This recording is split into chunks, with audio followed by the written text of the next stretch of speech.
Welcome to Talk Travel with Heather Tate, North Mississippi's podcast for savvy travelers. Talk Travel with Heather Tate is a weekly podcast that airs every Monday on the Shark 102.3 FM radio station based in Ripley, Mississippi, and is then released as a podcast. Travel advisor and travel enthusiast Heather Tate of Whimsical Destinations gives listeners expert travel tips curated through the years of personal and professional experience. By clicking subscribe, you'll have a new travel tip to add to your collection delivered to your podcast library every Monday. Talk Travel with Heather Tate is brought to you by Sun Bear Studio. Sun Bear Studio is a boutique recording studio in the heart of Ripley, Mississippi. When you record with us at Sun Bear Studio, we can mix, master, register, and publish your music, your podcast, or your family story. Email us when you're ready at sunbear@jc.media. Good morning, Northeast Mississippi travelers. This is Heather with Talk Travel with Heather Tate, and I am so excited to share my adventures and tried and true tips with you, whether you are also a seasoned traveler, a hopeful traveler, or currently an armchair traveler, meaning you're going to follow along with us from home for now. This is our 131st episode of Talk Travel with Heather Tate, and this week we're going to talk all about first-time travelers. Now, I don't want you to stop listening if you're thinking, okay, I'm really well-traveled. I do not need this episode, because this may be exactly the episode that you need to share with someone. So if you're an avid traveler, don't stop listening. Think about who you could share this information with. Also, what information you would like to add to this. I'm going to have a post up today on our Facebook group, Heather and Logan Tate Whimsical Destinations, for advice for you to share with other first-time travelers that you would recommend. So, many of my guests are first-time travelers, at least when it comes to international travel. I have a lot of honeymooners. I have a lot of guests that are traveling internationally to the Caribbean for the first time, going on their first cruise or their first all-inclusive. I have, for years, handled a lot of European trips where they were first-time travelers. So there's a lot that you need to know when it comes to being a first-time traveler. A lot of mine are young honeymooners. Others may be traveling for the first time with kids, or I may have travelers who they've traveled a lot of places, but this is their first time that the responsibility is on their shoulders. This is the first time they're traveling, maybe not with kids, but they're not kids themselves. So the responsibility is on them. The decisions are on them. The planning, the budget, it's all on them now. So a lot of my guests, when they come to me for the first time, they're like, we know we want to go somewhere, and that's it. That's what they've got. And you're not alone. If you're a first-time traveler, you may not even know where you want to go first. You may feel like, I just know I want to go somewhere. I want to go somewhere for my honeymoon, somewhere tropical. I want to go somewhere this summer with my family. I want to go somewhere spring break. I want to go somewhere next Christmas. I just don't even know where to get started. This is the episode especially for you. So we're going to talk about some of these things. When my guests first contact me, they often don't know how to even get started or what to ask. And I tell them that's okay, because they can continue to ask questions throughout our planning process. I don't expect everyone to know every question they possibly could ask about a trip, our first conversation. And it's another reason why I do recommend planning a phone call instead of us just messaging text messages through Messenger or email, because I can find out so much more about what people really want through a quick phone call. So I really recommend, if you don't know where you want to go, that's where we start. Only for my guests that know exactly where they want to go, when they want to go, do I say, okay, in a text message, I'll book it for them. And they're usually my past guests, not my first-time guest. So first thing you have to decide, where and when, right? Where do you want to go? When do you want to go there? So where to? When do you need to start making those plans? So that's 3 questions, right? There's a difference between when you want to travel, where you want to travel to, and when should I start making those plans? Most of the time, clients come to me, I would say, when it's too close to the time, to give them more time to make payments, especially if you're wanting to be budget conscious and make payments. They might think 3 or 4 months ahead of time is going to give them a lot of time. But if it's for a cruise, your final payment may be due the day we book it for 3 or 4 months in advance. If it's an all-inclusive, most of those are 60 days in advance. If you're ready to book flights, the day we book flights, usually going to be the day you have to pay those flights in full. So these are some things that most people, if they're first-time travelers, they don't know, nor should they be expected to know. That is why having a travel advisor that can help you navigate these questions can be really helpful. So when I ask my clients where they want to go and they say they don't know, I then say, well, what's on your wish list? What are some things that you're looking to do? What are some things that you would like to see or experience? And that's a good way to start. They may say tropical, but maybe what really they mean is they want like jungle tropical, or maybe beach is the most important to them. Maybe it's just relaxation, or maybe they love waterfalls or animal experiences, swimming with dolphins, holding a sloth, swimming with pigs. Like maybe those are the things that are most important to them. Maybe they're like, we just want to relax and we want to be somewhere not too far, not too difficult to get to. These are all questions that by me asking it can help them narrow down where they want to go. Then we talk about when. The question is always asked, well, when's the best time to go? And I tell everyone that's subjective. When is the best time is determined by your preferences, not my preferences. So are you wanting to go the best time for weather, the best time for crowds, the best time for pricing? Because guess what? You're not going to get all three of those at one time. It's impossible. We can say, okay, what's our best combination of those? But there's always going to be a give and take. Always. Knowing when hurricane season is an important thing to know if you're wanting to travel to the Caribbean. Which islands are outside the hurricane belt? Also important to know. Hurricane season is from June 1st to November 30th every year. Most of the time, peak season is going to be August, September, and October. Doesn't mean you can't have a hurricane in July. We found that out in Jamaica last year. Doesn't mean you can't have a hurricane in November. Found that out this year as well.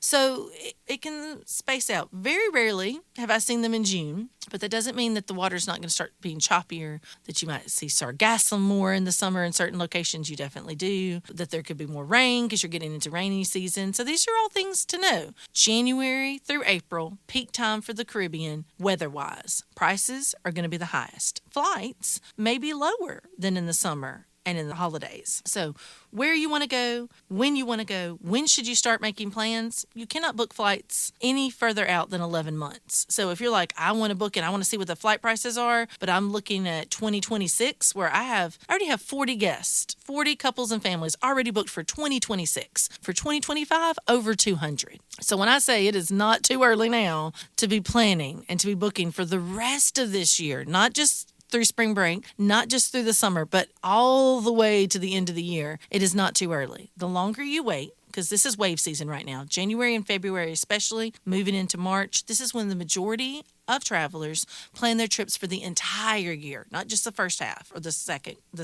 It is the entire time. So not too early. So when to make plans. Budget 101. Let's think about what your budget is. If you're basing your budget on a trip that you took 10 years ago, I'm going to tell you now that we're going to have to readjust it, because what you can get now is not what you can get 10 years ago, 5 years ago, even 2 or 3 years ago, even last year, right? The budget's going to change. So I will help you have a realistic budget. My husband tells me sometimes that he thinks that I have a tough love approach with my guests. And it is because I look at every guest, every trip, every adventure that I plan. I put as much love and care into it as if it were my own. And so I want my guests to be prepared. And so I don't want to sugarcoat things. I want you to have realistic expectations, because the easiest way to disappointment is when you're expecting the world, but you're coming with an unpractical budget and expectations. So I want to help you balance those. So I like to help make dreams come true, not burst bubbles, but sometimes I have to do both at the same time in order for those dreams to come true.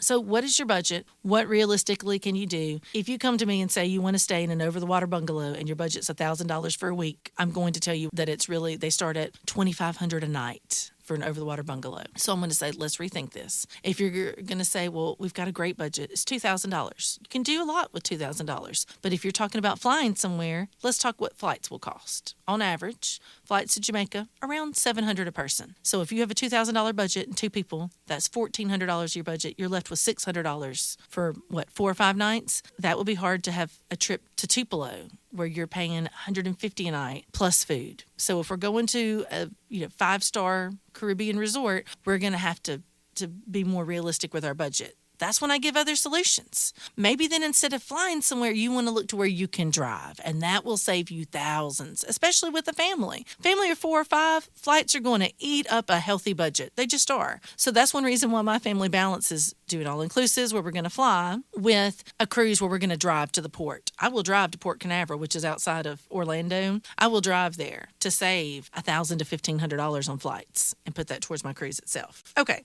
passports. If you want to travel internationally, even if you're sailing on a cruise and you're not flying, I recommend getting your passports. Go ahead and get those now. I would say that is an early step. Once you have your passports in hand, then we can actually look at flights. We could book flights. What you don't want to do is see a great price on flights, not have your passports, go to order them, have your flights booked, your passport's not coming in time. I've seen it happen. So that's why I recommend I do not book flights for my clients until they have passports in hands now. I just don't. So order your passports now and you'll have them for up to 10 years. You'll have those passports. It is worth it. And everyone always says, well, I don't know if I want to pay for the passports. That's a big expense. Where can I go without passports? You're not going to travel the world without a passport. You're not going to be able to travel internationally without one.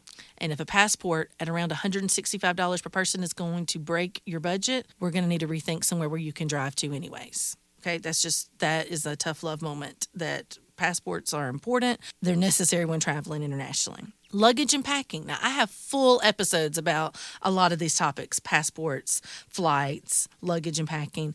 I believe in carry-on only when at all possible. If they don't touch your luggage, they can't lose your luggage. That is a philosophy I live by. I have now condensed down to my packing to being a carry-on and a backpack, which is my personal item.